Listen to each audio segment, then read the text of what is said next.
We're back at it again. Book 2, chapter 40. We at chapter 40 already, man. Another week in the books, man. Shout out to all the bookworms out there. I'm one of your hosts, Rich, joined by the legend Spike Lou. Spike Lou, how you feeling? I'm good. I'm great. What up? I like that we ain't even have to talk about nothing. We got our groove. We just hop right on. Man. We just, jump right on. Yeah, it's all good, man. We just about to get right to it, man. We professionals. If you're listening to this, then you know this is the first Friday of the month. You know, in true another week in the books fashion. If it's the first Friday of the month, we are joined by the one, the only, the infamous, polarizing, may I say. Oh, he ain't put that Portia on your Renee. Polarizing, man. Portia got the opinion. She gonna stand by it. You better you're gonna have an opinion. Up, but you're gonna have an opinion. What's up, Portia? How you feeling?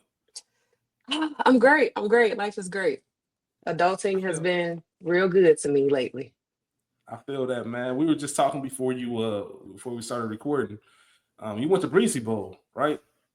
Yes, I saw the GOAT himself do like 3.5 hours nonstop. So when you say GOAT, what does that mean? Oh, like well, a GOAT or we're the going GOAT? with the hard hitting questions early. A GOAT or the GOAT?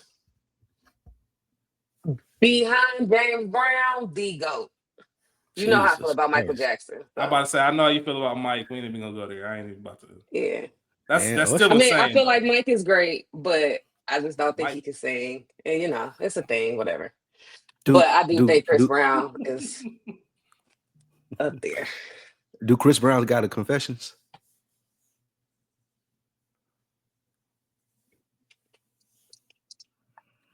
I won't say that Chris Brown. Okay, I won't say that Chris Brown has a Confessions, but I will say that Chris Brown is better than Usher. Okay, I respect that. Yeah, I disagree. I respect. I saw the Usher. The concert life. Chris Brown is killing Usher at this moment. I could believe that. And I just think Chris Brown got more bangers than Usher, honestly. More bangers? Interesting. More bangers. I'm sure. You know what? Man, Portia, you remember this. We talked about it a little bit some years back. I think this was 2017. Me and Portia were at a concert. We're at the Legends of the Summer up in Detroit. And it was like 80% Justin Timberlake. They kind of false flagged it. We went up there for Jay-Z, but it was about literally, no lie, about 75% Justin Timberlake. But there was a moment when I stopped and like, yo, I forgot Justin Timberlake had all these hits. And I think that's what Chris Brown would probably be for me. Like, damn, I forgot all about this. Yeah, I feel like you can name Usher's hits. You can forget Chris's. And that's how I know that Chris is a better artist. Because they're forgettable. Because they're forgettable. I don't listen to Chris Brown, though. I'll be completely honest with you. I've never listened to a Chris Brown album. How can you have an opinion? I don't. I was just asking you yours. I don't really. Because when people be in that Chris Brown bag, I just respect it. Because I do from afar see what he's done, but I ain't never dived into his catalog. I just don't think it's for me. Really? I don't like his sound. Like he too, like, I don't know. You have to send me some shit. What would be the verse? Like, he ain't traditional enough R&B for me. I like traditional R&B. What would be the first album you tell Spike to listen to? The first one. The very first Chris Brown album. That ain't nothing but R&B. Yeah, see, I don't even think I ever heard it. You've heard songs. I don't listen to Chris Brown. I've heard songs, of course. Like, I know his hits. Like, we can't miss those, but I've never sit down and press play on Chris Brown. Those are the first album. Okay. And that's gonna be funny. I don't think Spike gonna do it because Spike gonna be sitting there the whole time like, this nigga was 16. I ain't listening to this shit. With grown man music. I'm grown as hell. I ain't about to listen to this 16-year-old sing R&B. Where was the concert? It was in Arlington at the Globe Life where the Rangers play. Where the Rangers play. Ain't that next to the Cowboy Stadium? Mm-hmm. Right next to to see that greatness. They right across the Cowboy Stadium. Yeah. Greatness. You okay? See that down there. Oh, yeah, you all right? I brought that up because I just want to make sure Spike, you all right, man? We haven't really had a chance to talk too much about it. I am not okay at all. Y'all go check out my opinion on Dead End Sports. We talked about the Micah trade. But yeah, I mean, I know we have an old senile man running our franchise. Y'all got a senile stingy man. We got a senile just egomaniac. So we also got Joe Burrow and Jamar Chase, and I mean, I hope they can put up 100. I hope they can put up 100 points because they're gonna have to. They're gonna put up 110. They're gonna have to. Don't ever play. They're gonna have to. Oh, yeah, we good, man. But yeah, football season start this week though. We excited about what's your so I'm never asked you this. What's your routine? So your team opens up tomorrow night. We're recording this on a Wednesday, folks who are listening. So your team opens up the season at Philly. Do you have a game day routine? Are you somebody I'm in front of the TV every week? Because I know you record on Sundays for Dead End and all that kind of stuff. Yeah. Do you say like, nah, Cowboys playing, or do you just thug it out? Well, you know, being that we're the great franchise that we are, we're usually in prime time games, so I'm usually not recording. There's usually some time that I could catch them. But this one, we are recording live on the broadcast, like a Manning cast type situation. Okay, so I'll be watching the game and recording in sports tomorrow. I got you. And just when the Cowboys play, I'm not going anywhere to watch the game with nobody. I want to see it dolo by myself. You want to cry in peace, I understand. Yeah, you know, like tears might be shed, so I just got to watch it. I got to do that by myself. I'll watch big games with other people, but if my boys playing, I ain't trying to go to no bar or nothing and watch that. What about y'all? I know that's how I know if you're a real sports fan. If it's my team, like I got to be dolo. Yeah, I can't because I'm too emotional, man. It's gonna be too much, and somebody gonna say some dumb shit to me. Now I'm mad at them. Now I want to slap you. You know what I mean? Like, let me just go through the emotions and the ups and downs at the crib. You know what I mean? So I get unrecognizable. That's how emotional I get when it comes down to my sports team. So I don't mind watching the Bengals though. The Bengals I can watch out in public because that's like a community gathering, especially with Cincinnati, and I got season tickets, so I'm at a lot of the games anyway. And being in Cleveland now, I kind of have to go out sometimes because if we get a local game and the Browns and the Bengals play at the same time, they get in the Bengals, and I ain't paying the $600 or whatever it is for direct TV. So I'll just go to a bar and I watch the Bengals on one TV. But yeah, man, Joe about to win MVP. Bengals about to win the Super Bowl. I done gave up on that season, so I ain't got no predictions. Yeah, you can say that for the next 20 years. For sure. I don't know about that. I got y'all winning 3 games this year. I got 5. Oh, you being too all right. Y'all ain't about to be that. I think being realistic without Mike is 5. I think he got 3. Our defense is just as bad as y'all's, maybe even worse. That's fair, man. I'll accept that. Well, moving on. Getting in the swing of things, man. I just got a quick question. We don't really have any happenings that's going on, but I do have a quick question for y'all, man. Just because I wonder if y'all ever think about what's gonna happen next. And what I mean is, did y'all see the new Drewski skit? With the NASCAR? Like white dude. With the NASCAR. He is.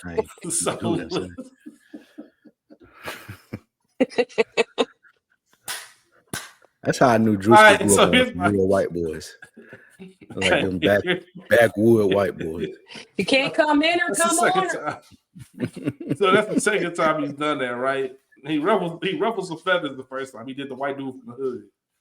White dude that's accepted from any hood. Now he's doing the full country NASCAR white boy. Y'all ever stop and think about what's gonna happen the day some white person tries to put on the blackface again or do whatever and blame it and say, well, Drewski does. You think somebody gonna do that? Theo Vaughn mentioned it, but he ain't that crazy. Like, y'all know the comedian. Yeah. He mentioned that. They got away with that for years. They can let us get some jokes off. That's fair, and that's what I said. No such thing as whiteface ain't racist. Because remember they remember Ryan Clark did it with Bill Belichick. He dressed up as Bill Belichick on NFL Network, and they were salty at him. They was not NFL Network, but the media, social media, not the real media. But social media was upset about it. And the first thing I thought was like, y'all gotta sit this one out, man. Yeah, whiteface not a real thing. Whiteface not a real thing. And it's true. Yeah, that shit hilarious. That's what makes it pop, man. I feel like if white people did it, they would be doing it to be hurtful. To be racist. Yeah. Because the whole premise of blackface is racist. Like, it's based in racism. So you can't do it and it not be racist, even if you had been like good-hearted and I just want to be funny. It's still racist. Not to mention, let us have stuff, man. I remember Saturday Night Live, Eddie Murphy had a skit where he was dressed up as a white man in New York. I don't know if anybody remembers that. You probably YouTube it. Eddie Murphy, full white face, the whole nine. The whole nine. This is back in the 80s, late 80s. So it's always funny, man. But Drewski hilarious, man. He a silly dude for that. He is. Yeah, he's funny. I got a question for y'all. Yeah, what's up? Would y'all take a job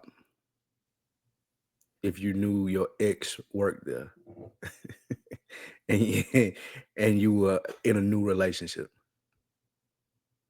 What kind of job? I'm basing this off the Joe Budden shit with Melissa and Mark. I missed it. So it came out that Mark and Melissa used to date. Okay, Mark on my head. Yeah, and Melissa okay. Ford. Shout out to Mark. You said shout out to Mark. Oh my God.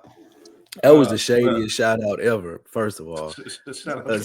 Secondly, would y'all have taken that job if y'all ex worked there like that? In a podcast setting? Yeah, probably. A work setting, money? Yeah, probably. Yeah, it's not. Yeah. I'm obviously always dead. That's Melissa Ford too. Yeah. I'm but moved see, on. that's Mark's the thing. married, That's right? Melissa Ford. That's the thing. That's Melissa Ford, and you married. Yeah. It ain't like your high school prom date. This is somebody that's on some. Do we know how long ago they had dated though? I don't know. We don't know none of that. So I want to ask you. Because Mark's been married for a while, right? I don't know how long he's been married. Long enough. I mean, he got statute of limitations on that, man. I've been seeing the memes. Yeah, it gotta be lately. right. I was just I wanted a woman's perspective from Portia's. Like, if your man came home like, yeah, I'm taking this gig and it's with, and you knew her and like you knew they used to mess around heavy, would you be bothered about it? There's so many things that go into that. Like, see, how long? There's so many things that go into that. Like, how long ago did y'all mess around? What if it was how ages deep ago? was it? Oh, then no, I wouldn't care. Don't hit me with some in college or in high school, and we damn near in our 40s talking about some. We were adults. We were both adults. Like, if I came home, did y'all live together? We dated, or was seriously. y'all dating? We dated seriously. Like, we exclusive. She might still have a couple of my t-shirts. So it recently ended. No. Not recently. It was years ago. It was years ago. Like, me and you've been dating a long time. It was years ago, but it was serious. And it's Melissa Ford? Probably not. I wouldn't be cool with that. If I'm being honest. No. I respect Whoopi Goldberg, maybe. I respect your honesty because I feel like that's probably how his wife feels. Like, nah, nigga. Yeah, and y'all, and it's not even like a once a week, once a month thing. Like, y'all are truly together for Patreon, multiple conversations weekly. And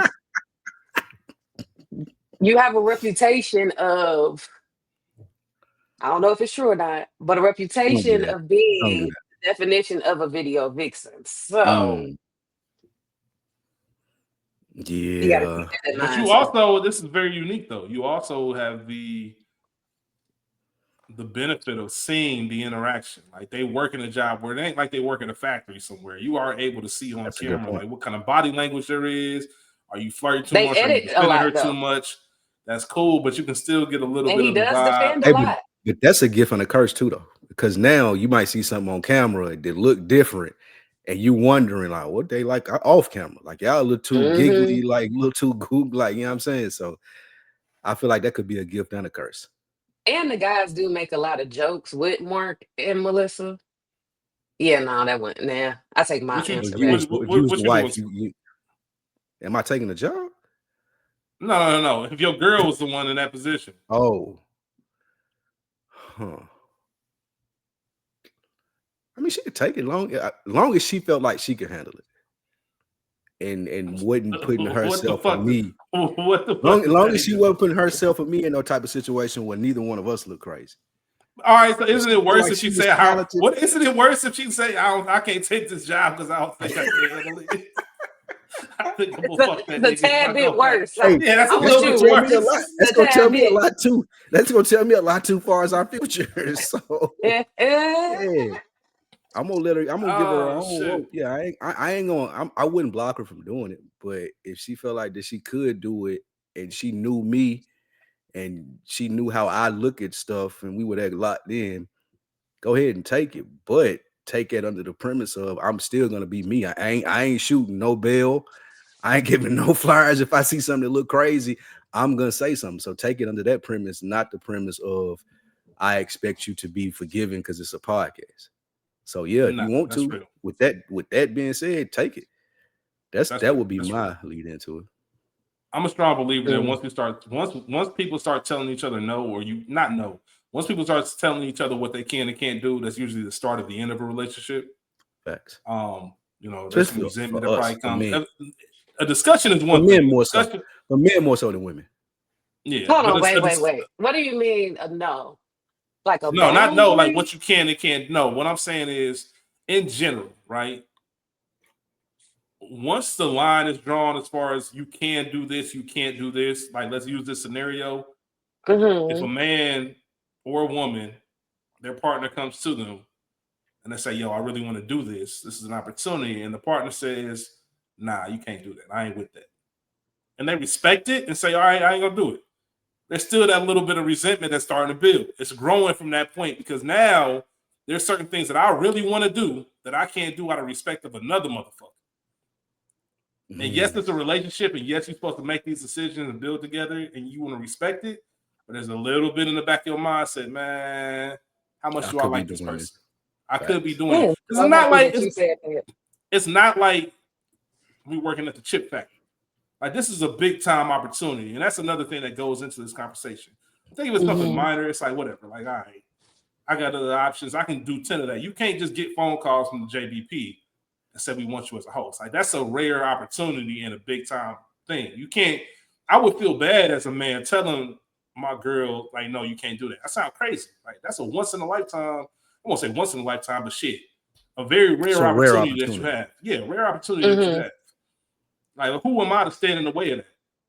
And now, anytime something goes bad or we don't end up right, you are forever going to be upset. We'll never be good. Yeah, we'll never be good because I'm always going to be the motherfucker that made her miss out on a big time opportunity.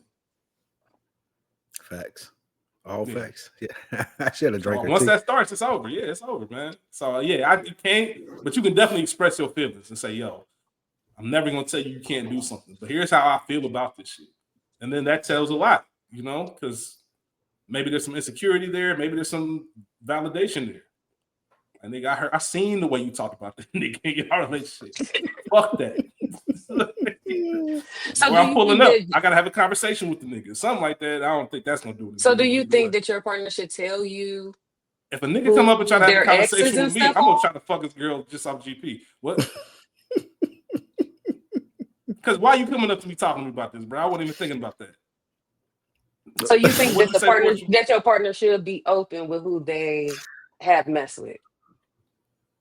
That's the other thing too. I don't think I even care really. Like, I don't want to. If it's something like that. So if y'all gonna be working together, I don't want to be the last person to find that out. I was going to say, I don't need to know every time Dick and Harry that you done had a little thing with. That's not that deep to me. Like, if we seen a nigga in the mall and it's obviously y'all know each other. I ain't about to sit there on some like how you know him. Like, it's whatever, man. Facts.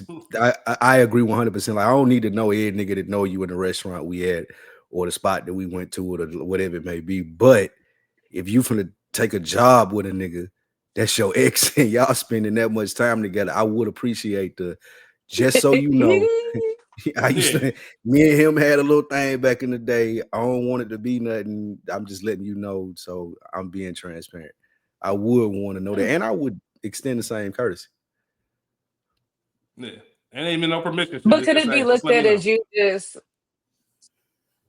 putting something in the air that don't even need to be there? I'm just playing devil's advocate. When you do what? So let's say in the situation of Mark and Melissa, they truly know them two. No, it's nothing. Whatever. Why would you tell somebody for that to kind of be a thought That's a good point. You know I would tell my wife because of how this clip came out, and now it's suddenly a thing.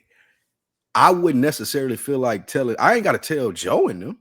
Like, me and Melissa can keep that to ourselves. If they found out, they found out. Let's not talk about that on air. Out of respect to my relationship and my family and my home. So I would have to have the conversation with my wife because I know I'm a celebrity and it might be out there somewhere that we did date. I don't want to come home one day with your shit out on the lawn, or you having that fight, because see, you know how y'all are, Portia. You come home and you like you find out that I dated Melissa Ford and I've been podcasting with her for 2 years and you didn't know that we dated. That would be an issue. That's why I said it exactly the way I did. You don't want your girl or your dude being the last person to find out. Facts. That's something you got at least just a heads up, because those situations, it always comes out in a funny little time. And I know niggas, because I know niggas, and if niggas is like me, boy, let me find out that information. I'm about to turn into petty. And a nigga knowing that, like, I used to rock with your girl, like, nigga, let's say, bro, that shit can get ugly real quick. If you don't know, if you ain't had the time to prepare it.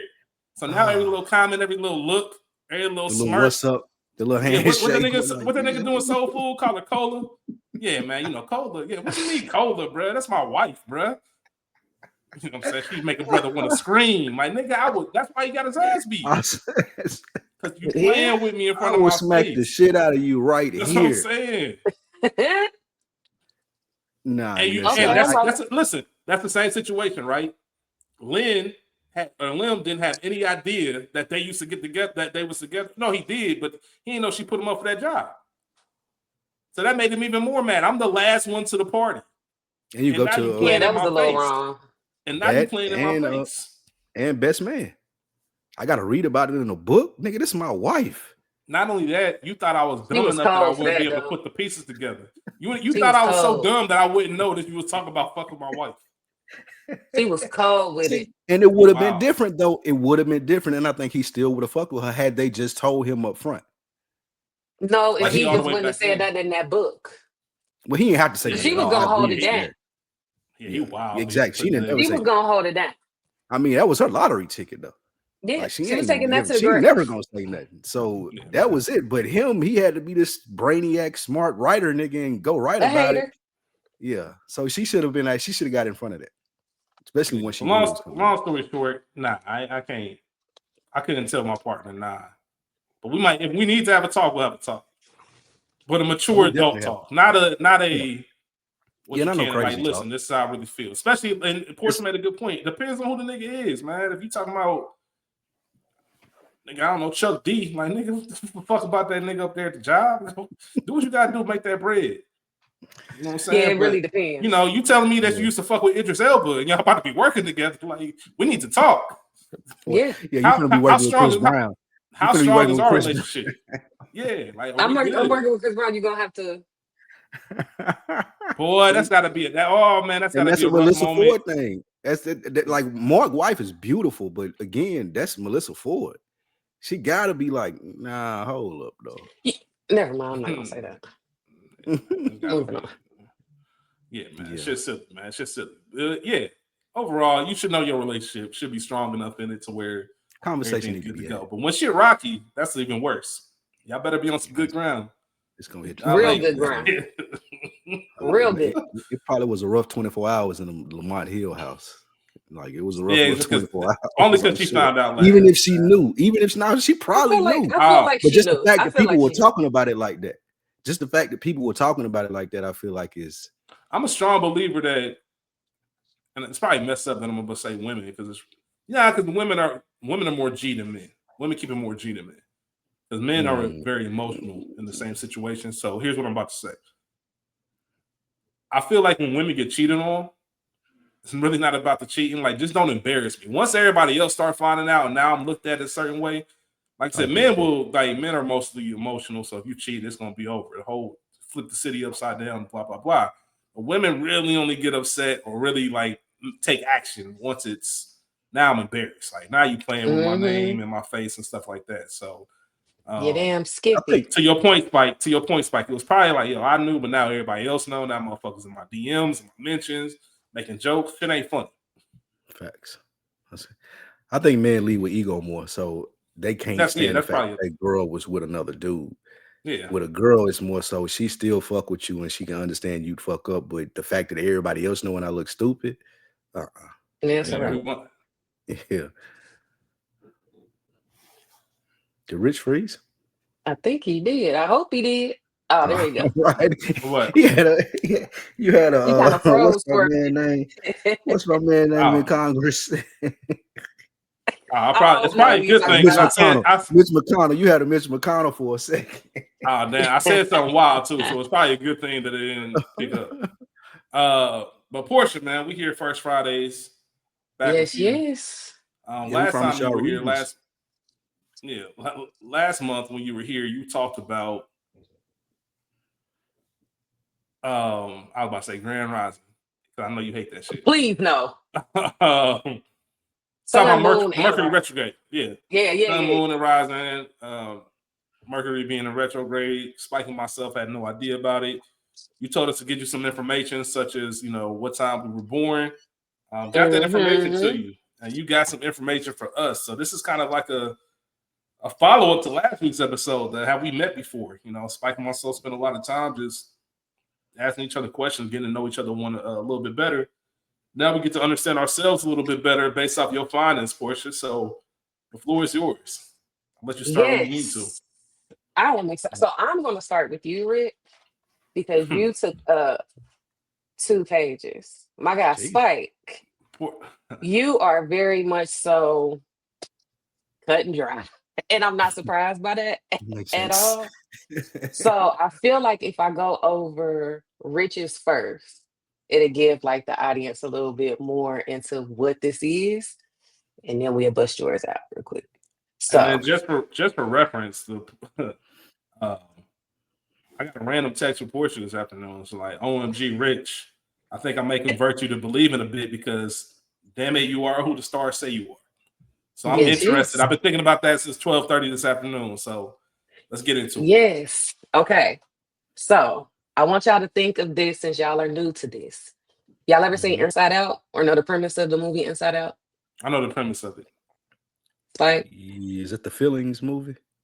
Yes. Yeah. Where it's like different people, thing operating there. Okay. So we gonna have your Inside Out crew is your sun, your moon, and your rising, right? So your sun is basically, like I said last time, your core identity, who you are. Okay. And then your moon is your emotions and your inner self, stuff you don't want people to see, your shadow side. Okay. And then you have your rising, which is how you appear to people. First, like first impression type shit. Okay. All right. So Rich, your sun, of course, as you know, is an Aquarius. Your moon is a Cancer, and your rising is a Taurus. Right? Interesting. All right. Makes sense. Okay. Write that down. How are those determined? Yeah. So it's determined off of your date of birth, including the year, of course, the city that you were born in, and the time of which you were born. So it just all goes with this little chart that I got in this book. Okay. So let me get my notes. So Aquarius sun, which is who you are. To make it real simple, Aquariuses are very innovative, independent, y'all a little quirky. That's the only way I could describe it. And you are a person of the bigger picture. So you think ahead of your time. You march to the beat of your own drum. You're a little witty, and you desire to make people better or believe in themselves. You just have that aura, right? Sounds spot on so far. Yep, I agree. I agree with that. So Cancer moon. To give you a little insight of what a Cancer is, let's give you Charlemagne. Let's give you 50 Cent. This is where you're petty. comes in, and keep in mind, this is me not being able to leave the mall on Christmas Eve. I could just leave the mall, but this is my Cancer moon sticking me in there like, nah, I gotta get right. This is your inner self. This is your inner thoughts, your emotions and shit, how you deal with stuff. So with your Cancer moon, you are sensitive at the heart, but you rarely show it. Like, that ain't your thing. Wall up. Which when I saw this, I was like, yeah, this is it. You connect to security, family, and comfort. And I was like, yo, that is rich, because he doesn't have a lot of like new friends. Like, you know what I'm saying? Facts. You feel people's energy. Yeah, you feel people's energy. You don't really go off of words. You just go off of how you vibe with them. And you are nostalgic with your emotions. Like, you hold on to certain events. You remember you remember certain things. You remember what you thought. Like, you low key can remember what people had on, the setting, all of that shit. This is this is eerie now. Yeah, and it made me think, like, maybe that's why we have to force you to take pictures. Like, I've heard you say on here, like, sometimes, like, you gotta be more into that because it's truly all in your mind. You don't really feel the need to do that. So that's your moon in a summary. And then your Taurus rising is, again, how people see you, right? So the first impression is very calm, dependable, and approachable. That's like what Tauruses are, like the grounding of it all. You're charming, and you present to other people as reliable and a very steady person, not a flashy person. So that's how you like present. That. So, Spike, I'm gonna ask you, when you first met him, did you get from him like, yo, this nigga's he calm, I feel like I can do this pod with him, he dependable, that type of thing? Because that's what you would see. It's his Taurus. 100%. Because me being who I am, Mo was like, oh, I got somebody that's gonna be a third person to add on to the podcast with us. And I was in my head, not with Mo. I was cynical. I was like, oh shit, who Mo done reached out to now and got him to agree to do this podcast with him. Because I know how he and I first interacted. But me and Rich first met on a Zoom, like just doing the podcast together. It wasn't no previous, it wasn't a phone conversation. It wasn't none of that. It was like, all right, this is what we do. He finna be joining us. Let's do it. And initially came off just like what you're saying. Calm. It's like it didn't take 2 minutes for me to be like, oh, okay, it's cool. Like all my skepticism, cynicism was out of the air in 2 minutes for me.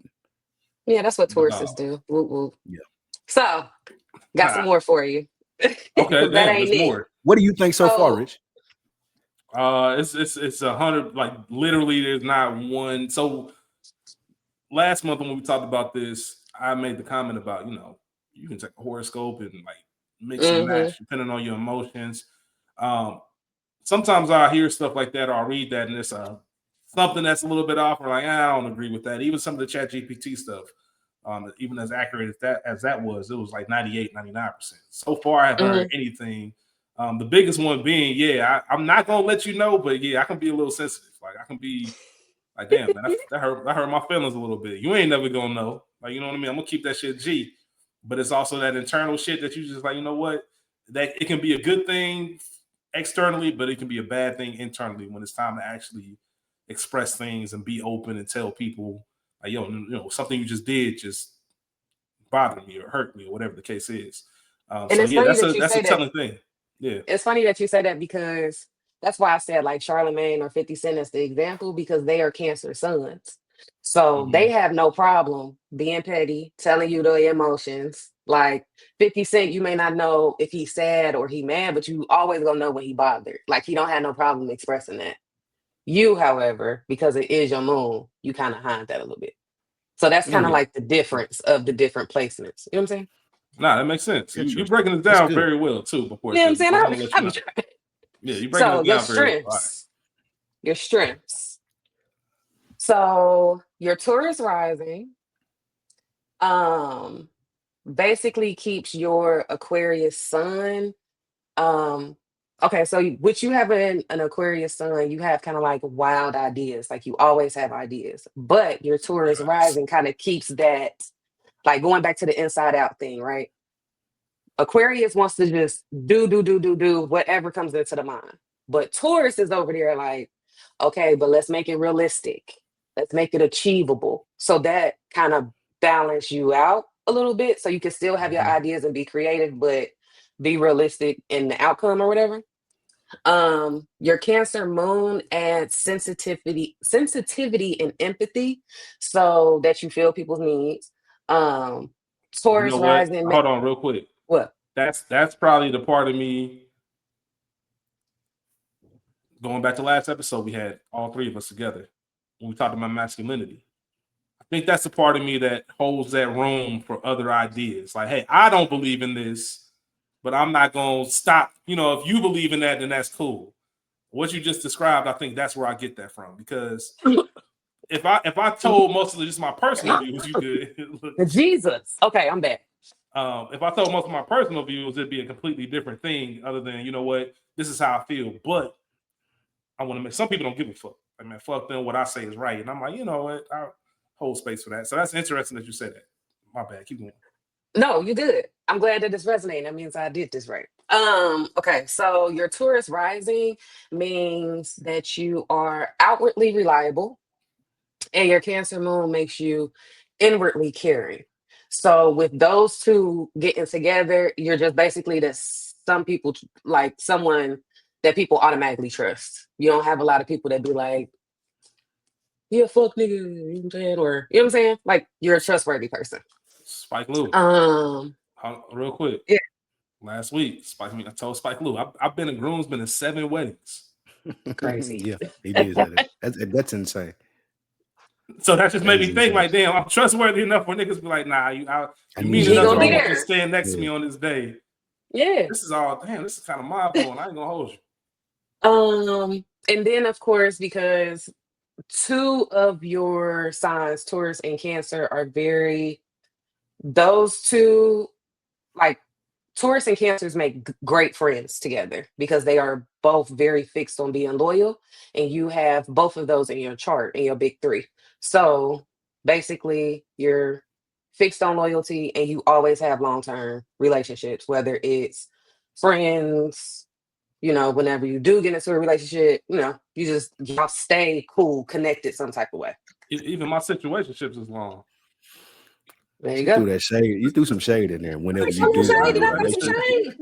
you do get in a relationship. My bad.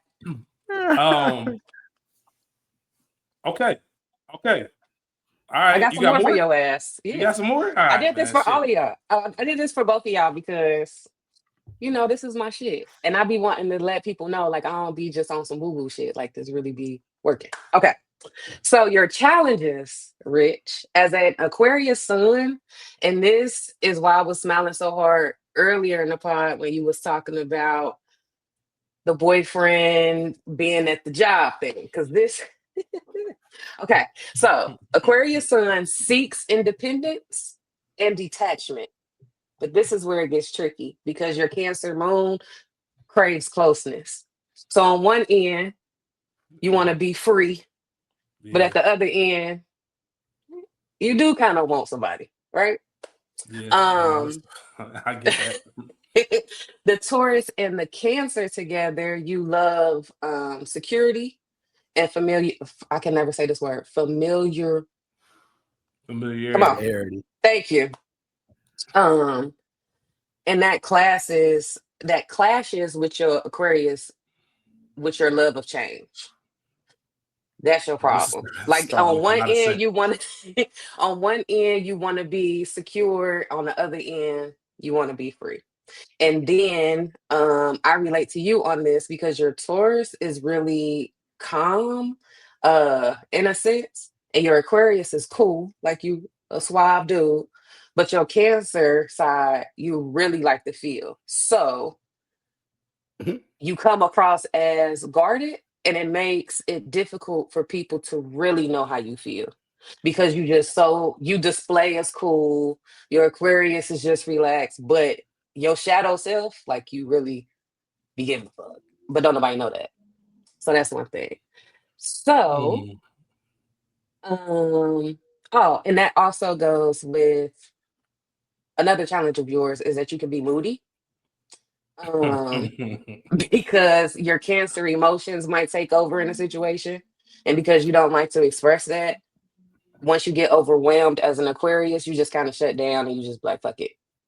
So I wrote down some advice for you, friend. It's give space for independence while creating safe zones and boundaries. Um, and stable routines. You need a routine. And express your feelings openly so that your Cancer side can work itself out. And then just embrace growth. But okay. yeah. What was the second one you said? You said express my feelings openly. Mm-hmm. And All embrace growth. Embracing growth. I'm always with that. Expressing my feelings openly is something I can do without. I want to do that without having to explain it. I explain my feelings a lot. I explain like, oh, it's this, but it's see that. You know what I mean? I think you might need to explain your feelings only because it's hard for people to even know your feelings. So once you may feel like you're over explaining your feelings, but to the person that you're talking to is like, oh shit, I never even knew that you felt like that. When you say explain your feelings, what do you mean?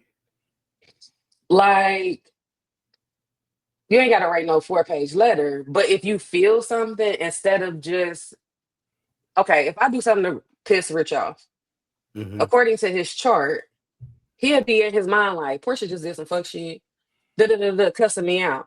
But on the outside, he'll just be like, it's cool. You know what I'm saying? I'm pee. You know what I'm saying?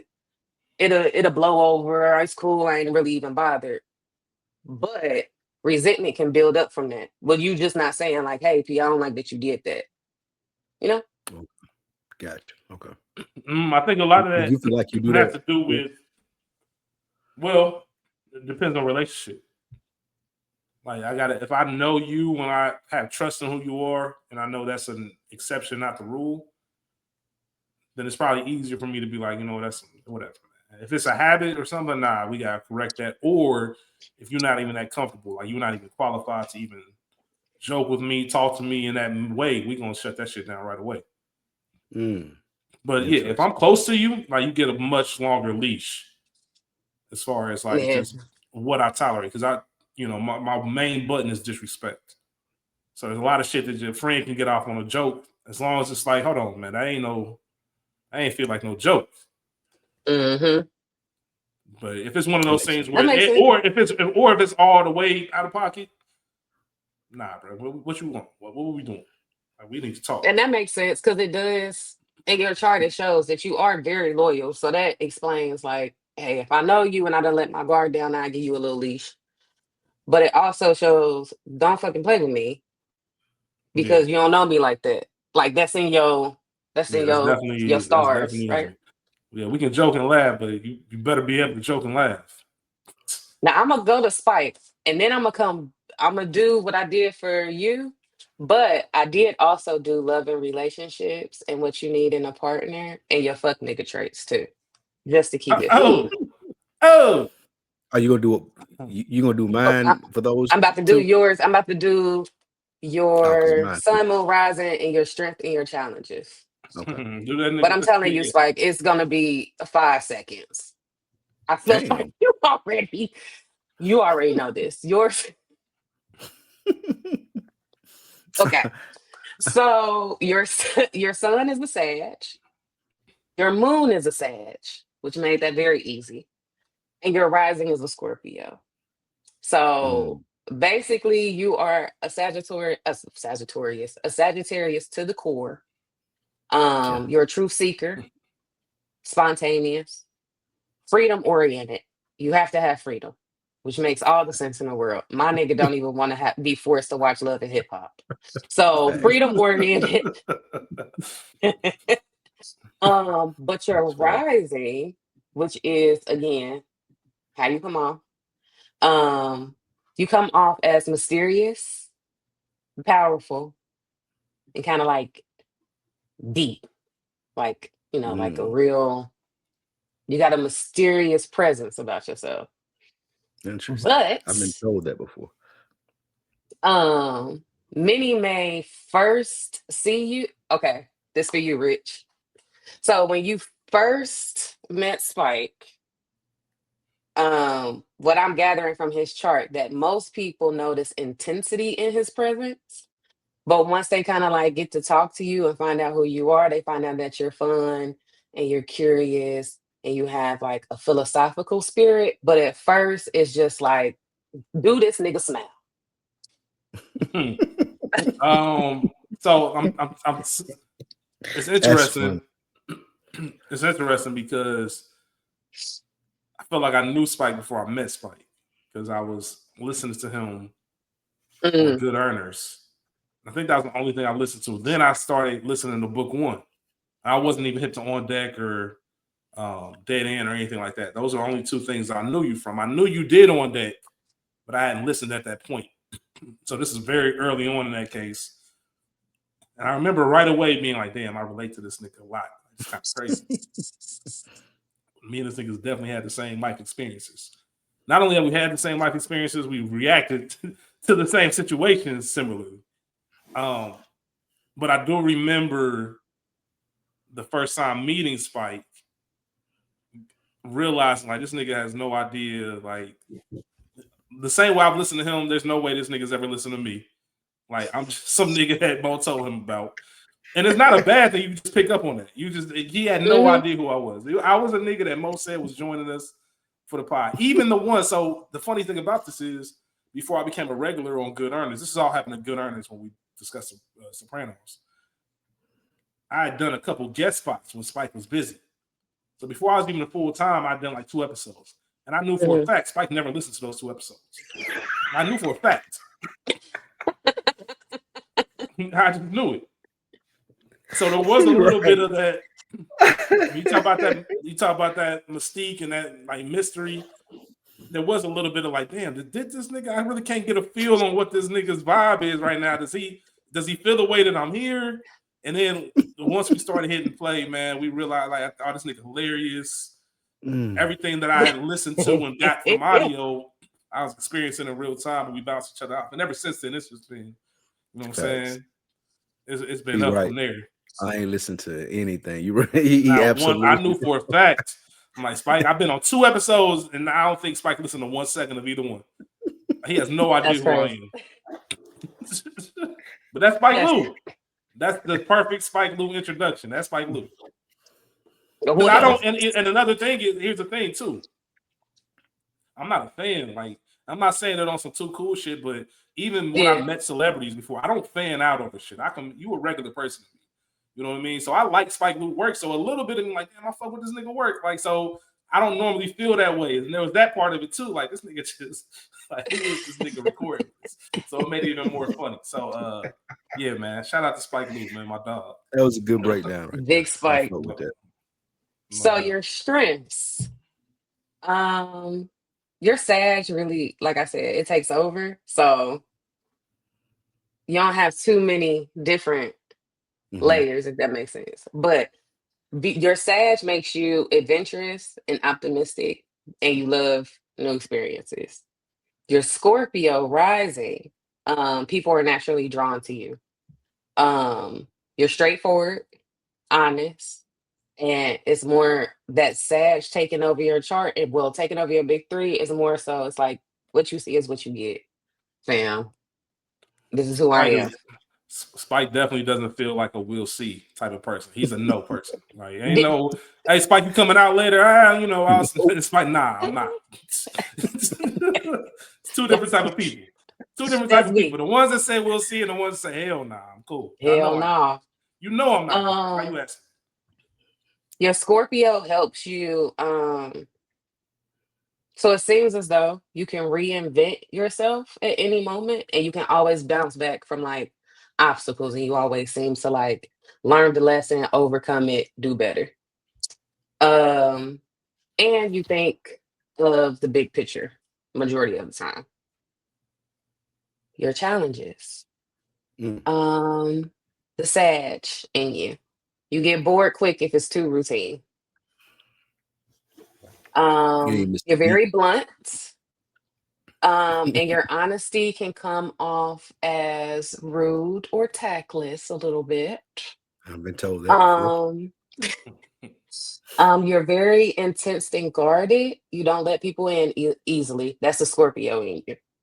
I've been told that you have commitment issues. You crave freedom, but in the same breath as like Rich, you crave freedom, but you also want deep bonds. So it gets tricky. Like, how does that happen? And you may, because of that Sag taking over, you may come off as controlling if you're not careful. Because Sag just kind of feel like they know. They know everything. Yeah. So yours was very easy, straight to the point. What made mine easy and straight to the point? Because 2 of the signs were alike. Yes. So basically, what I get from you is who you are and your emotional side is one of the same. Like, you gonna present honestly and you gonna feel honestly. If you feel something emotionally, you gonna tell it. Like, it's not a. It's Like I said, ain't no. I might. Ain't no black. It's like it's real black and white. There's no gray with you. Yes, facts. But yeah, I also did love and relationships for you guys if you're interested. I feel like you both need a little help. Yeah, okay, let's hear it. Okay, Rich. So for you, your Taurus rising, you are loyal and steady, but you have to choose the person. The person cannot choose you, or you're not really into it. That's a fact. That's a fact. You're romantic, but you're also cautious. But once you're there, it's there, and that's the Cancer part in you. The Aquarius in you does not like traditional relationships. That's not your thing. You need freedom while being loyal. And I feel like there was an episode I was on and you was like, I mean, I just want to take a trip by myself.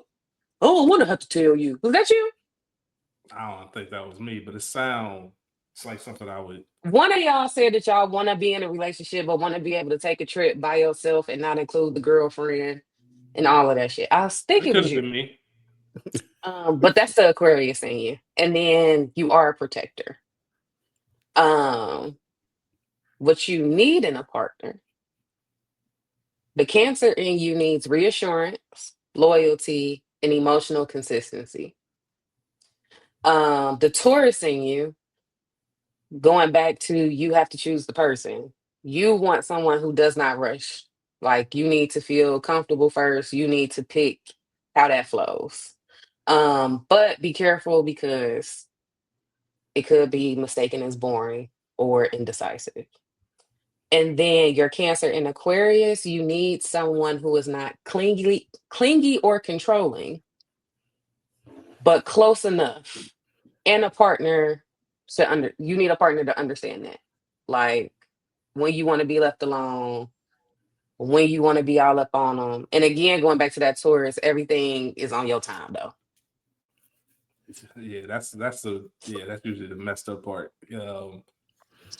What's compatible with his traits? I was gonna say, like, how do you know? So between the moon and the sun and all that, like, how do you know which side is stronger? How do I know which side is my love side? Is there a moon? Like, which one? Like, I don't know how that stuff works. I'm curious. Yes, there's like 1,000 different ones. I think, don't get me the line off top. I think your love is more so Mercury, whatever your Mercury is in. I'm not that good yet. But I did, however, going off your big 3, pick what your best matches would be. Want to hear? Yeah, let's go. All right. So yours are earth signs: Taurus, Capricorn, Virgo, because they are grounding, they're stable, they're loyal for the most part. A water sign, which is a Cancer, a Pisces, or a Scorpio, for the emotional connection part.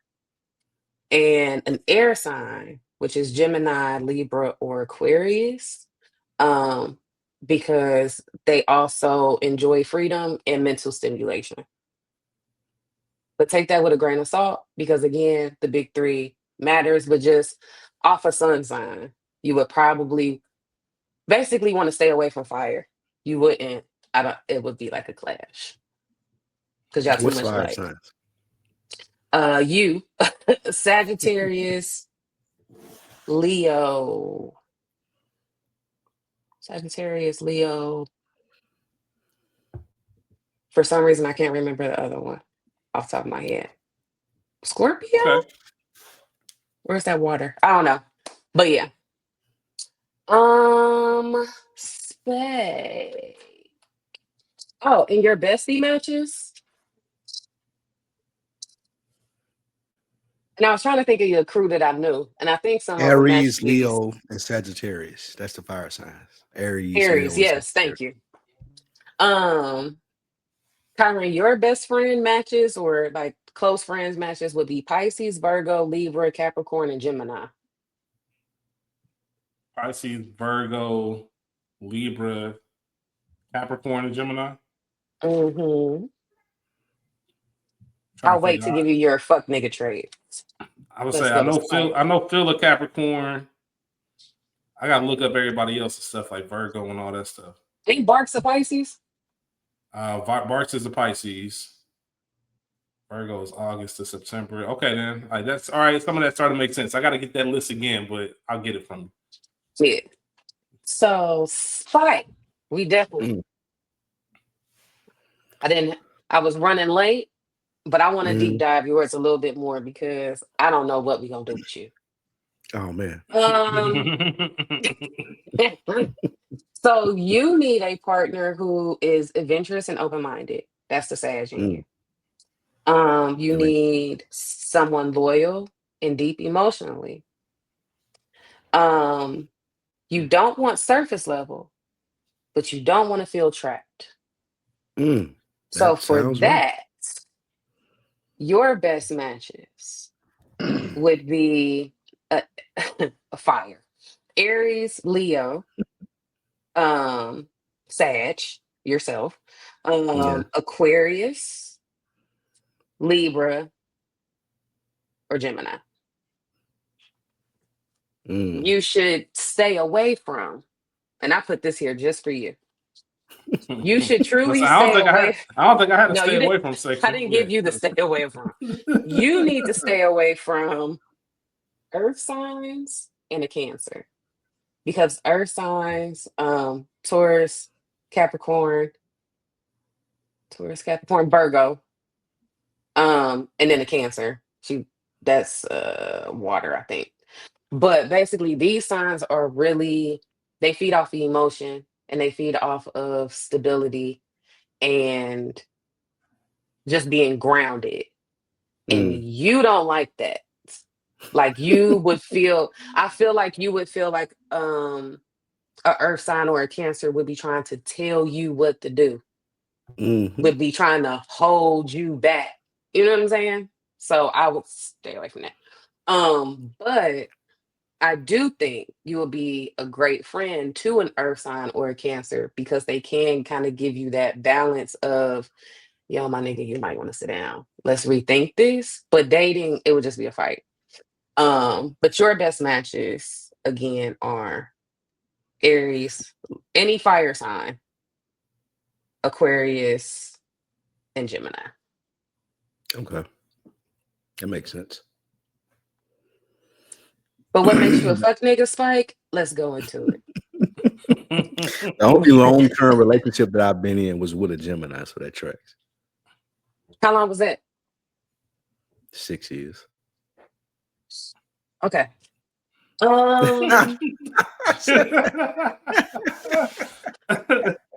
Hey, that was a shady. Okay, like that was your previous. Right. You feel me? Yeah. This is what I have highlighted and circled for you. Okay. Your biggest fuckboy trait is that you send mixed signals. You want someone who is fun and carefree and who doesn't want commitment until you want it, and it has to be on your time. But then once they be like, oh, okay, like, okay, this is how I see your challenges going, especially like if you decided to get with an earth sign or a Cancer, right? I could see you being like, yo, what's up, shorty? And they be like, oh, hi. And then you try to like chase them. And while you're chasing them and they kind of running, you like cat and mouse shit. So while they running and you chasing, you're very intrigued, you're very in tune, you're very, oh, it's whatever you want to do. But then when they finally be like, you know what, this nigga was really trying, I'm gonna give him a shot. And they start liking you back. I'm out. Now you now it's like, oh no, she won't too much. You are, you know when they said when Yo Gotti broke up with Angela Simmons, like yo, he chased her that long and then dumped her. That's you. I think Yo Gotti is Sagittarius too, if I'm not mistaken. He's a Taurus. Oh, yeah, Taurus. Okay, gotcha. Which also explains why him and Doc don't get along. Another story. Anyway, Kyron, you're a fuck nigga trait. Basically, honestly and truly, y'all both have the same fuck nigga traits, and that could be why when I listen to the pod and y'all talk about relationships, why y'all click so much. Because y'all both got the same. You reading Spikes, and I'm like, she might have got my name mixed up with Spikes. That might be my shit. Because for your, like, truly it is, to summarize it is the same. Yours is just a little bit different because you have more signs of yours. But basically, just like Spike, you're very push-pull. You want freedom 1 minute, you want to attach the next. You're slow to open up. You're moody. And y'all both fight with control versus freedom. And stability versus predictability. Or stability versus freedom and just doing whatever you want to do. Yeah, and that is why. One of my favorite things to do is doing whatever I want to. And yeah, I can see. But yeah, it was real fun. That's a real. It makes me think of like when Q was on. We're talking to some of my boys who are married, and I remember Q saying one of the biggest things that marriage taught him was that like how to be unselfish. And that's one of the things, like even schools say that about me. I remember school one day, dead ass serious looked at me and said, "Hey, bro, you too selfish for marriage. Like you like the shit that you don't want to do that it takes to be married. I don't know if you can. I don't know if you'll try. Yeah, I don't know if you're gonna be able to commit to that. Like the urge to do what you want to do might be stronger than wanting to make this work, because that means you got to do shit you don't want to do." He said that to me like 8 years ago, and it's always stuck with me because I'm like, damn. I look at people that's married, and I'm like, damn, that's a lot of work and a lot of commitment. I can do it, but now that you know your big three, you can kind of balance it out. My big three, I kind of learned like I know me and Spike get along because my emotional side is the Sag, so that blunt. I don't give a fuck. I will cuss you out, or I just won't talk to you, or I'm gonna say what I want to say. I definitely get that. And then I understand why me and you vibe, because you're rising as a Taurus, and I am very loyal. We got an understanding.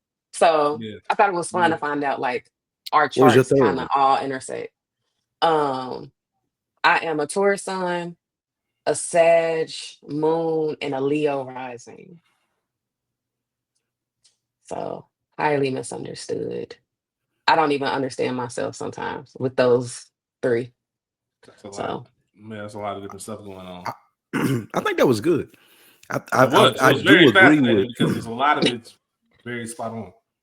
Well, I think this is a good episode idea because like the people listening listen to us and be like, yeah, that tracks. That makes sense. Like with the things that you were explaining. And I do agree. Like that's always been I'm not a big zodiac person, but I do when people explain Sagittarius's and I meet other Sagittarius's, I do feel like, yeah, that's kind of my tribe right there. That's like, so when you tell me 2 parts of my chart is that, it's like that makes sense. Like, it's Yeah, like pretty cut when and dry. the next time y'all like on Instagram, TikTok, or something, and a zodiac thing come up, look at your 2 swipe and look at your 3. Like when they do the What's the slide third one over, for me again? you are a Scorpio rising, That's so you Scorpio, present as a Scorpio. Um, which but like means read all 3 of them, cause like Rich, to your point, when he was like, "Yo, I can read some," and it's like, that's a little off. But I promise you, if you read your sun, your moon, and your rising, you'll be like, "Oh, like you can, oh shit, it's pretty what cool." would be your response to the people who are critical of astrology? Like the people that say, "Oh, that's not real." What you just said with Rich, or religious people that be like, "Oh, that's not what you should be listening to." Like, what would be your response if somebody said that to you? Um, my response, honestly, is just like, "Shut the fuck." Know about That's your Sagittarius. No, but in all seriousness, I feel like it's always going to sound woo woo to somebody who doesn't even take the time to understand it or even want to learn about it. Like, and I feel like that could be anything. Like, somebody could be like, "Oh, you should read the Bible." And if I wasn't in church, I could be like, because I don't, you know what I'm saying? If you don't know, you won't know. But I do feel like there's other things besides our parents just having sex that make us who we are. Like, and the fact that, and I do feel like Christians kind of stray away from astrology because it is so Because they want you to comparable believe to the in Jesus. Bible. All right. Yeah, because like people who are really, really into astrology would be like, "Oh, that is why in the Bible Jesus is the sun, because the sun is the first planet." And how you know what I'm saying? Like everything that's in the Bible, there's 12 disciples, there's 12 zodiacs. There's we call God the sun is the first thing. Um, So is there a yeah. conversation So being had like the Bible is taken from astrology? Is that a thing? mhm. Oh, I okay. mean, some I people didn't. say that astrology is taken from the Bible. Some people say the Bible is taken from astrology. Um, but I feel like all of Hmm. that is connected. And honestly, from doing astrology and just it that I would say take astrology as your therapy, not your religion. Because once I realized my top 3, and it was like, "Yo, I really relate to this. I understand what's going on." Then I could understand me more and react to things differently, or know how to talk to myself when I, write and journal and stuff, because I already know where it's coming from. I feel like both can exist. So tell me this: what's the process of understanding this? Like, do you find yourself consistently reading up on it and getting new information, or is it you practicing exercises like when you ask me and Rich this and you go do Mm, it? Like how much of a process is it in your day to day as far as using this to apply to life? um, it just depends on where you want to go with it. So for me, to your audience, I may sound crazy, but I do feel as though I have a gift. So I used to go to like spiritual classes at like holistic stores and like learn how to read cards and learn how to read astrology charts, because I just truly was interested in it. But for people who aren't in it that deep, I feel like hell, TikTok can teach you something. I've learned a lot of things off of TikTok, just how to read the charts.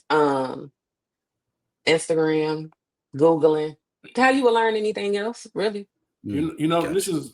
this is very interesting in the sense of, of course, you alluded to it earlier. When you're already not following something, it's easier to dismiss it. I think you made the analogy about church, like, if you're not in the church and somebody tells you to come read this Bible, you can like, get out of here, because you're not already in it, or you're not familiar with it, you don't know about it.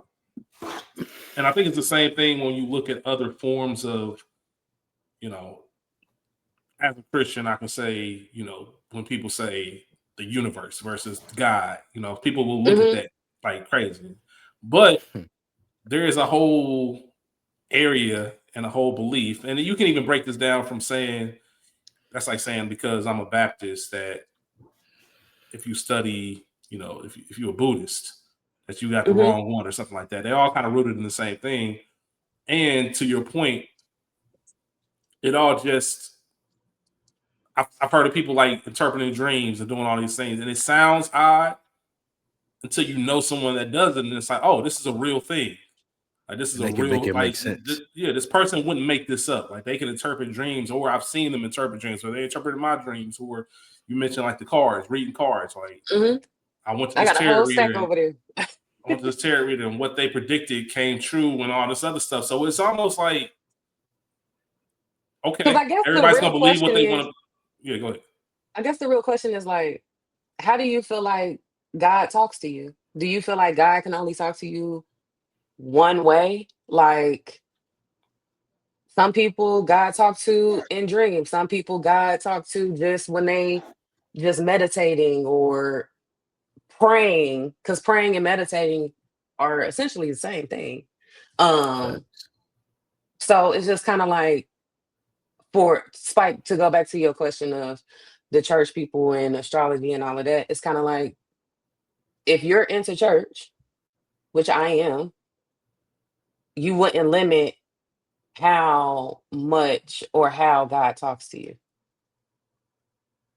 And you feel like that God could talk to you through astrology, just like he could talk to you through the word. I'm okay with that. Yeah, because I feel like if I was to tell Rich his stuff and I really like deep dived it, I could form it into a sermon that would hit just him, because I know what type of person he is. You know what I'm saying? You could pull verses. No, I'm saying, like, just from reading your chart, if I wanted to be on some preaching shit. If I wanted to be on some preaching shit to you, or like, you did the astrology shit. Can you preach though, nigga? Can you do that? You know what I'm saying? Because really, preaching ain't nothing but motivation. It ain't. So like, I could motivate you by being like, yo, this is who you are. You should. Yeah. No. I want to, at some point, I want to have somebody who's a Christian. Come on, I mean, not what we are. Like, I'm spiking. I'm about to say that. But what I'm saying is, somebody who was I want to hear if anybody else has any kind of rebuttal to this, and just hear that different perspective. I'm always fascinated in both sides of things, and see if somebody listens. Please have me on. Yeah, 100%. Because I'm interested. Yeah, 100%. But I think that engages the conversation. No, don't have Portia on. Wait till the next episode. Have her on. That ain't gonna work well. Don't have me in the YouTube comments.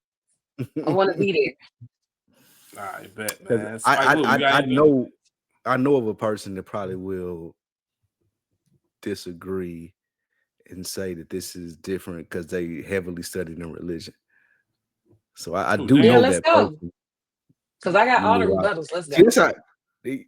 The Rich knew I was talking about too. Yeah, man, I knew what you was talking about, man. Yeah, so that definitely was. I don't know if that's a great idea. Yeah, I don't know if I don't Please. think that's no, I don't think that's a good idea. Just thinking about that, I don't know if that's the best idea. Please. That might be one of those, like, man, we can't hear this. Like, we can't release this. Because Portia gonna end up cussing him out. Yeah, that's what I'm saying. I already see it going left. It's a guy. Yeah. We'll see, man. We'll see. We'll see. A white guy. A black guy? No, white guy. Is that what you said? White. Never mind. See. Which I don't know if that's your rising, your sun, or your moon, but whatever it was, just told you immediately. Okay. There's something about never mind. I ain't about to go there. Never mind. Hey, bro, you be so surprised at the response that I get from having a white friend like Dan, Rich, like it's great. Like, oh, is Dan the guy that talked to the waitress all crazy? Yeah, I was him. I don't want to talk to him. See, no disrespect, Dan. No disrespect. That's the same thing that Mike said. Mike was like, "I'm not talking to dude." No disrespect at all. That's hilarious, man. Dan. But the funniest thing is, though, is I get it, but I also know him from being a friend and being talking beyond that stuff. So if y'all had a conversation with him, y'all may not agree, but it wouldn't be disrespectful to a point where you would be like, I don't fuck with this person. It would just be, we had a disagreement. I like to think we all have that friend that the standing of it is like, yeah. That's a lot of my feedback from when I do podcasts with people. I tell them about my friend Dan. Like, it's like, why you friends with him? And it might be judgmental or it might be genuine. Like, no, seriously, why are you cool with him? Like, what is it about? Yeah, and I respect either one. What I'm saying? I respect yeah. I think, but I do think that it's good for your palate to have different people who have different perspectives, and like y'all can have the conversation about it, but it ain't gonna turn into "I'll fuck you" or "I ain't never talking to you again." Is he like an Andrew Schultz white guy, or is he like a on the right day I could possibly be racist white guy? He definitely ain't racist white guy. He's more. It's more like a Dave Portnoy, or it's more like an Andrew Schultz type. Like, I've studied my facts or whatever I believe, and I think that I could get this across in the debate because I enjoy having these type of conversations. But a person who isn't as involved in these conversations could see it with like, I know you're right. Like, nah, I ain't fucking with buddy. Nah, but I love not interested. I love debating. I just he do too, but I don't Let know. me know I love talking to people from different sides of things, but I also know that I'm not Portia. Let's put it like that. I learned a lot. You take that however you want to. You confirmed a lot of suspicions for me with my chart reading. I do know that. Like everything you said in mine, I think people have told me before.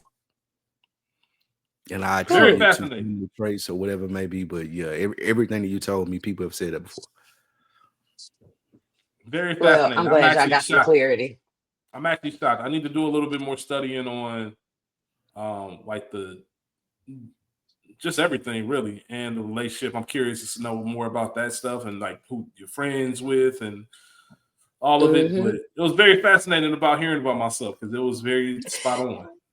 So at the very least, the curiosity has been sparked, and that's what we're here for, man, to kind of question things and see what we can look at from different lights and experience while we're here. So, Portia, appreciate you as always. Spike Lee, you got anything before we get out of here? No, that was perfect. Great job by Portia. Great job by you, Portia. And it was thorough. Like I said, the way you explained it, you explained it like I was a 5-year-old. Me and Spike coming in and having no knowledge of any of this. The way you broke it down and kind of used examples, even from the inside out, it was like, all right, then this makes sense now. She asked for like the time of day that she was born, and I texted, and I was like, afternoon. She was like, no, nigga, the exact time. Nigga. Yeah. Because honestly, it can change your whole thing. Yeah. If you got the time I texted my mom and I was like, what time was I born? And she was like, what, nigga? So I had to call her, like, because she in her 60s, of course. And then she was like, oh, he go to time. So yeah, like, why you asking me this? Yeah, like, what are you talking about? No doubt. No, Portia, we'll see you in September. We'll see you in October. All day, yep. Yeah, we'll see you in October, man. Who they? Shout out to the Bengals. Who they? About to get it done. Wait to text you tomorrow, Spike. Yeah, man. Bookworms. We appreciate y'all. Please comment, give your thoughts, like, subscribe, share, tell a friend to tell a friend. Make sure you follow us on Instagram. Another week in the books. Been posting up some reels, putting some stuff up, trying to get some backlog up there. So more y'all been doing good with that too. Proud of y'all. Appreciate it, man. You even had somebody Appreciate you, man. Yeah, trying to take it to the next level, man. I gotta do my part, right? What was I about to say? Somebody sent us a reel of some 37U football stuff. So I'm like, that's how we know it's connected. People listening because we getting the 37U. You know what we need to do, Rich? What's that? For a mini series, we need to go out and interview these 37 and you niggas. Like, we need to set a camera out there and talk to them and put that shit on YouTube. Somebody sent that to me and my DM. It was like, bro, y'all need to go talk to these niggas. That's a genius idea. Another week in the books do and what they doing out there playing 37 and under football in full pads and dedicating. Like, y'all need to see what I can see it right now. We'd be like the same way like the Pivot's been going to training camp. I want to pull up to a game on the field. I want to set up on the field. They got a league now here in Atlanta, bro. They got a league now here in Atlanta. I thought about. I'm gonna pull up. I'm gonna pull up and ask these niggas some questions. If I get season tickets, I would. I saw y'all post about it. It's like some old niggas playing football. Grown men in their 30s. Tackle football. Grown men in their 30s playing tackle football in full equipment for no money.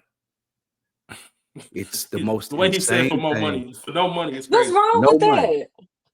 What do you mean? What's wrong with that? Is something wrong with it? Yes. Like, think about this. Y'all play basketball?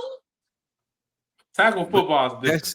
Think about if you were dating a dude. He told you, baby, I got a football game tonight. And I got full pads. Oh no, I might be there with a shirt. No, but I love football. What's about to do the 37U wives? No, for real. They got a wives league too. They got a wives Instagram. It's not a league. They blog the experience from the wife. It's like Housewives. That's kind of dope. Y'all ain't gonna hold you. See? That's y'all doing that Ohio shit on me. Y'all doing that Ohio shit on me. And I ain't going for it. No, it's not. If niggas can strap up put on knee braces and go play basketball, these niggas can go play football. Are they good? You can play. No, you can play basketball. You can play basketball, and it could be a friendly game. It could be a competitive game, but you ain't got to really worry about physical harm unless something just crazy happens. You're playing football with full pads on. Absolutely, you got to go to work tomorrow. Niggas out there, like, I gotta go. You're running into somebody full speed at 38 years old, and you got to go to work tomorrow. That is crazy to me. They might just be in shape. I'm gonna check it out. No, what is it called? 37U. You know what? I'm gonna say is it on Zeus? Go to TikTok. No, go to TikTok. It sounds like it would be on Zeus. Nah, this is TikTok social media. Once me and Rich produce it and put it on like Lil Tykes did for Netflix, it will be on Zeus or Tubi or whatever it may be. But go look at it on TikTok and tell me that it's not insane. It's easily one of the most insane things I've ever seen. Yes. I don't know what the traveling football league. Yes, they do travel, Rich. Yes, but it's not. But it's. Go ahead. No, I was just saying it's some leagues that do travel. These are grown men that play football that have other jobs. They work in factories. They do FedEx deliveries. All other stuff. They do that. That's crazy. That's the key point I want to make sure I say. I've seen people that do like they might have full-time jobs, but like arena football, like CFL, like once it's time to play that's all they doing. These are like regular Saturday night. I'm going to this game and I gotta go. I gotta be at Amazon Sunday night. Portia said this. I'm gonna have to see it first. I know you wouldn't let that fly in your house. I know you wouldn't. From your sun, moon rising. Like if a nigga came in there with his football pads on at 35 and was like, "Yo, baby, we got a game Thursday." And Portia get trash. Yeah, and I'm gonna risk going to work Monday because I might get hurt but you could go to the basketball court and tear an ACL. So what is the difference? Because it's at least they padded it up. Nah, it's physical contact though. Like I'm like basketball really not a contact sport. I should be able to do that. Y'all niggas be fucking up knees and ankles. That's true, but I should be able to do that at 35, 40 years old and know my pacing and not fuck myself up. If I'm playing football full speed in pads at 35, that's insane. NFL niggas don't even do that. NFL niggas retired by that time in their life. They don't even do that. That's crazy to do at that age. I don't know. It's kind of giving jealous that you can't at 40 and they can at 35. It's giving.